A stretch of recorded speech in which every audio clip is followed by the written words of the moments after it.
Three famous guests walked onto Johnny Carson's stage smiling, but each one was hiding a secret darker than anything Hollywood ever dared to reveal. One would murder his wife just 3 weeks after joking with Carson on live TV. Another's wife died slowly under years of hidden abuse. And the third would be accused of executing his wife in a parking lot. This is the story of the men who fooled America right in front of Johnny Carson. Rewritten, full script, no headings, no section titles. Johnny Carson revealed the Golden Age guests who killed their wife. 3 men, 3 marriages, 3 deaths. And all 3 men sat in Johnny Carson's chair on The Tonight Show, smiled for the cameras, charmed the audience, and walked off stage to lives that would end in tragedy and violence. Gig Young, the Oscar-winning actor who shot his wife of 3 weeks, then killed himself, just weeks after appearing on Carson's show looking charming and successful. Bing Crosby, the beloved crooner whose Christmas songs still play every holiday season. The man whose wife died under circumstances that his own children later revealed were far darker than anyone imagined. And Carson interviewed him dozens of times, never knowing, or never asking, about the violence behind closed doors. Robert Blake, the child star turned tough guy actor who appeared on The Tonight Show over 30 times. In 2001, his wife was found shot dead in a car outside a restaurant. Blake was charged with murder, and though he was acquitted in criminal court, a civil jury found him responsible for her death. 3 men who seemed normal, charming, successful. 3 wives who died violently or under suspicious circumstances. And Johnny Carson, who gave all 3 men his platform, his audience, his implicit endorsement. Could Carson have known? Should he have suspected? When Gig Young sat across from him just weeks before the murder-suicide, were there signs Carson missed? When Bing Crosby told wholesome stories about family life, should Carson have pushed harder or asked different questions? Or was Carson, like all of us, simply seeing what these men wanted him to see? The performance, the charm, the carefully constructed image that hid the darkness beneath. By the time you finish watching this video, you'll know the truth about 3 of the darkest guests in Tonight Show history. You'll learn what happened to their wives. You'll discover what Carson knew or suspected, and you'll see the interviews in a completely different light.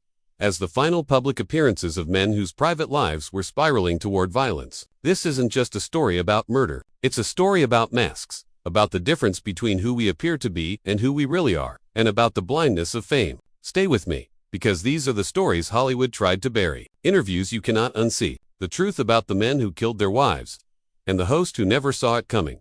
Gig Young walked onto the Tonight Show stage in September 1978, looking like a Hollywood success story. At 64, he was an Oscar winner, a veteran actor, and seemingly content with life. Carson greeted him warmly and asked what he'd been up to. "Well, Johnny, I just got married," Young said with a grin. "Third time's the charm. More is it the 5th. The audience laughed. Young joked, smiled, promoted his latest project, told funny stories. Nothing seemed off. Nothing hinted that 3 weeks later, both he and his young wife, Kim Schmidt, would be found dead in a Manhattan apartment.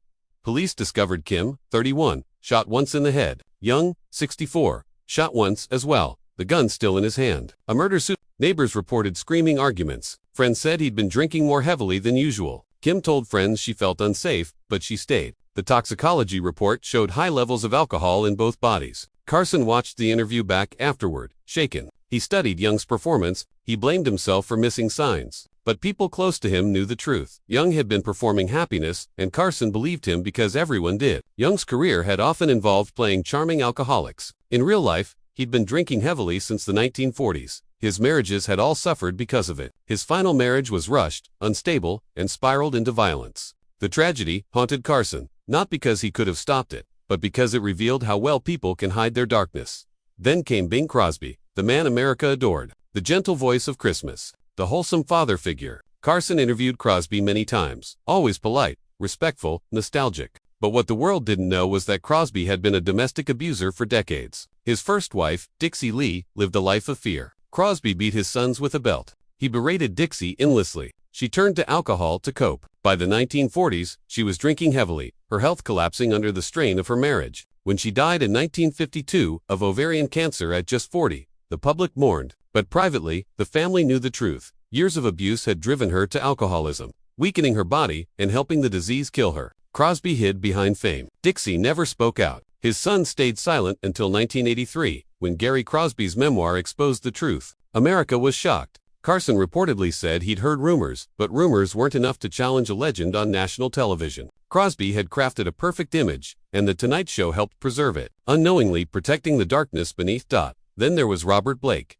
In May 2001, Bonnie Lee Backley sat alone in a parked car while Blake claimed he'd gone back to the restaurant to retrieve a gun he'd forgotten. When he returned, she'd been shot twice in the head. Blake appeared frantic, covered in her blood, but investigators immediately suspected him. Their marriage had been a disaster. Backley had a history of cons, blackmail schemes, and relationships with celebrities. Blake felt trapped and resentful. Friends said he openly wished she'd disappear. Prosecutors alleged he tried to hire a hit. When that failed, they claimed he killed her himself. The criminal jury acquitted him, but the civil jury didn't.